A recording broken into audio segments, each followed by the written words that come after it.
नमस्कार बच्चों। तो प्रीलिम्स का बहुत ही महत्वपूर्ण सवाल जो इस साल आपसे पूछा जा सकता है, जरा देखते हैं। ओम प्रकाश बिरला बहुत चर्चा में हैं, स्पीकर साहब बहुत चर्चा में हैं, तो इन पर क्या सवाल बनेगा। सवाल देखिए, with the reference to speaker of Lok Sabha and the process of their removal consider the following statement, कि उनको हटाना है तो इन स्टेटमेंट्स पर विचार कीजिए। While the resolution of removal of speaker under consideration, मैं आपको क्या कराने वाला हूं, ये क्वेश्चन के माध्यम से पूरा टॉपिक बताऊंगा, और जो इस साल 100% इस टॉपिक पर आपका सवाल बन जाए, तो ये हमको देखना है और बहुत चर्चा में भी है। तो क्वेश्चन देखते हैं। While the resolution of removal of speaker under consideration, the speaker can not preside but retains the right to vote for the first incident on such resolution। पहली बार वो वोट दे सकता है, प्रिजाइड नहीं कर सकता। The effective majority required to remove a speaker is higher procedure थाइज hold then the majority required to elect a speaker. तो जितनी स्पीकर को मेजोरिटी चाहिए होती है, उससे ज्यादा मेजोरिटी हटाने में चाहिए, इफेक्टिव मेजोरिटी चाहिए। Upon the passing of a removal resolution, the speaker automatically cease to be a member of the house। तो जब रिमूवल हट जाता है, रिमूवल प्रोसेस हो जाती है, तो speaker member as a MP भी हट जाता है। तो क्या होता है, the constitutional independence of speaker is ensure by making their salary charge upon the consolidated fund of India meaning it is discuss but not voted in the parliament. अब ये इसके वो है। तो आइए इस टॉपिक को एक्सप्लोर करते हैं। और अभी एक रेजोल्यूशन दिया गया है स्पीकर को हटाने का, तो इसके ऊपर जितने भी प्रीलिम्स और मेंस के सवाल हैं वो हम देखेंगे। और भी मेंस के सवाल हैं, एक दो सवाल, जैसे आप ये देख सकते हैं। एक सवाल और देखना चाहें कि लोकसभा स्पीकर को कैसे हटाया जाता है, ये सवाल भी आप देख सकते हैं। Majority party in the house adopting no confident motion a resolution pass by, इसको आप देखिएगा खुद, मैं जरा सवाल कराता हूं और फिर इन दोनों का आंसर देखिएगा। वो पहला क्वेश्चन, ये दूसरा क्वेश्चन, दोनों के आंसर आपको करने हैं। इसका स्क्रीनशॉट आप ले लीजिए। तो अभी एक रेजोल्यूशन आया है, no confident motion resolution of Om Prakash Birla, Lok Sabha जो स्पीकर है। तो सबसे पहला बात ये उठती है कि कॉन्स्टिट्यूशन में कहां लिखा है कि कैसे हटेगा।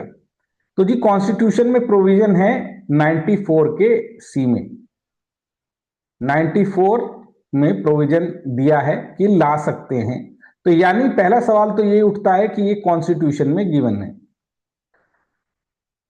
तो कॉन्स्टिट्यूशनल और सेरेमोनियल हेड होता है वो लोकसभा का, और आर्टिकल 93 में प्रोविजन है कि उसका इलेक्शन होता है। और इलेक्शन कौन करता है उसका, क्या इलेक्शन कमीशन करता है? नो, इलेक्शन कमीशन नहीं करता है, आपस में ही वो कर लेते हैं। जनरली कौन चुना जाता है, क्योंकि रूलिंग पार्टी की मेजोरिटी रहती है, वही चुना जाता है। और सैलरियां भी उसकी कंसोलिडेटेड फंड ऑफ इंडिया में होती है।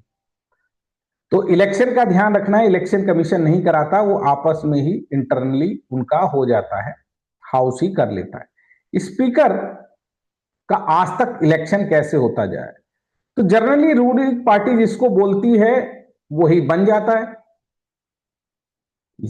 क्योंकि उनकी अगर वोटिंग भी होगी तो उनके पास मेजॉरिटी है,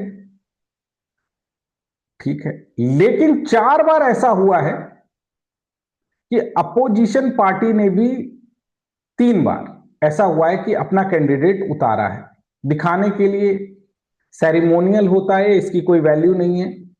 तो 1952 में, 1976 में और 2024 में 3 बार ऐसा हुआ है कि इसके इलेक्शन हुए। बाकी टाइम पर क्या होता है, बाकी टाइम पर ऐसे ही चुन जाता है। तो 3 बार ही इलेक्शन हुए हैं। अब हटाने की प्रक्रिया देखिए, इसमें से जो सवाल उठता है, तो कॉन्स्टिट्यूशन में प्रोविजन दिया हुआ है 94C में कि उससे हटाया जाता है। तो कैसे हटता है? Majority of all then member, ये पॉइंट आपको याद रखना है। यानी उस समय 543 में से जितने भी मेंबर हैं, वैकेंसी मान लीजिए 6 लोग गुजर गए या उनकी सीटें खाली हैं, तो 537 में से आधा हो जाना चाहिए, आधे से एक ज्यादा। तो उसको क्या कहते हैं? उसको कहते हैं इफेक्टिव मेजोरिटी। बस ये पॉइंट याद रखना है कि जब वो हटता है तो जो पासिंग मेजोरिटी है, majority of total effective strength including vacancy, vacancy को निकाल दिया जाता है। और क्या राष्ट्रपति इसको निकालता है? नहीं। जैसे ही मोशन पास हो जाता है वो अपने आप हट जाता है, इसका राष्ट्रपति का कोई रोल नहीं। ये भी प्रीलिम्स का सवाल है। लेकिन क्या वो एमपी, क्योंकि एमपी ही भारत में चुना जाता है, तो क्या वो एमपी भी नहीं रहेगा? नहीं, वो एमपी रहेगा। तो स्पीकर के पद से हटाने का प्रोविजन है। मेंबर ऑफ पार्लियामेंट तो वो रहेगा, ये बात आप याद रखेंगे। अब ये भी प्रीलिम्स का सवाल है, ये भी प्रीलिम्स का सवाल है, वो भी कॉन्स्टिट्यूशन भी प्रीलिम्स का सवाल है। अब कितना नोटिस देना पड़ता है किसी को हटाना है? ओम प्रकाश बिरला जी को हटाने के लिए 14 दिन का नोटिस दिया जाता है कि भाई हम हटाना चाहते हैं, और एक फिर रेजोल्यूशन लेकर आते हैं, यानी प्रस्ताव लेकर आते हैं। तो क्या एक दो मेंबर ला सकते हैं? नहीं, 50 लोकसभा के मेंबर जब साइन कर दें कि हम हटाना चाहते हैं तो ही मोशन आएगा। अभी तो 118 लोगों ने पास किया है। ठीक है, तो जब मोशन चल रहा हो तो उस समय क्या क्या वो लोकसभा को प्रेजाइड करेगा? नो। जैसे समय लगेगा तो प्रेजाइड नहीं करता, डिस्कशन में नहीं आता। उस समय प्रेजाइड करता है डिप्टी स्पीकर, जो मजे की बात है भारत में ये बना ही नहीं है 2 टर्म से। क्या बात करो, ये पद भी खाली है और इसके ऊपर भी चर्चा है। बट जब उसको हटाने की बात आएगी तो वो नीचे बैठेगा और पार्टिसिपेट करेगा और डिफेंड भी करेगा और अपना वोट भी देगा। ऑर्डिनरी टाइम में वो कास्टिंग वोट देता है मेरे प्यारे प्यारे बच्चों, लेकिन अपना वोट नहीं देता एज एम एमपी। लेकिन जब रिमूवल की बात आती है तो कास्टिंग वोट नहीं देता और एमपी का वोट देता है। कास्टिंग वोट क्या होता है? जो बराबरी होने पर दिया जाता है। अब तक क्या कोई स्पीकर हटा है? क्या ये पहला अटेम्प्ट है? ये भी यूपीएससी में आजकल घुमाकर सवाल पूछा जाता है। तो आपको याद रखना है कि कोई भी सक्सेसफुली रिमूव अभी तक नहीं हुआ है। पहला आ गया था जीवी मांवलंकर के ऊपर हटाने का प्रोसेस 1954 में, और अभी तक 3 बार हटाने का प्रोसेस आ गया है, पर कभी ये सक्सेसफुल नहीं हुआ। ये पॉइंट आपको याद रखना है।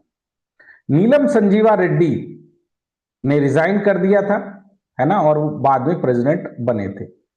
और जीवी मावलंकर लोकसभा स्पीकर ही थे और उनका शरीर शांत हो गया था।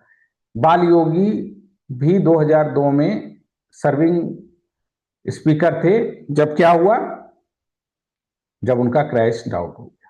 तो अब यहां प्रीलिम्स के सवाल निकलेंगे कि भाई क्या कॉन्स्टिट्यूशन में दिया है। अब आइए इसमें देखिए कौन सा स्टेटमेंट गलत है, और इसको ध्यान से देखिएगा और अपना आंसर टाइप कीजिएगा। दूसरा, इसका भी आंसर आप, ये दूसरा नंबर सवाल है, दीजिएगा कि कैसे हटता है।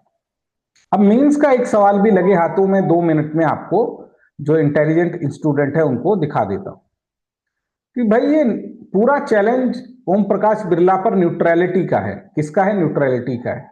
भारत में क्या होता है, जब कोई स्पीकर बन जाता है तो उसको कॉन्स्टिट्यूशनल मोरालिटी निभाते हुए किसी बीजेपी का नहीं होना चाहिए, कांग्रेस का नहीं होना चाहिए, किसी पार्टी में नहीं होना चाहिए। लेकिन भारत में यूके मॉडल नहीं है, वो अपने पार्टी के सदस्य भी रहते हैं और स्पीकर भी रहते हैं।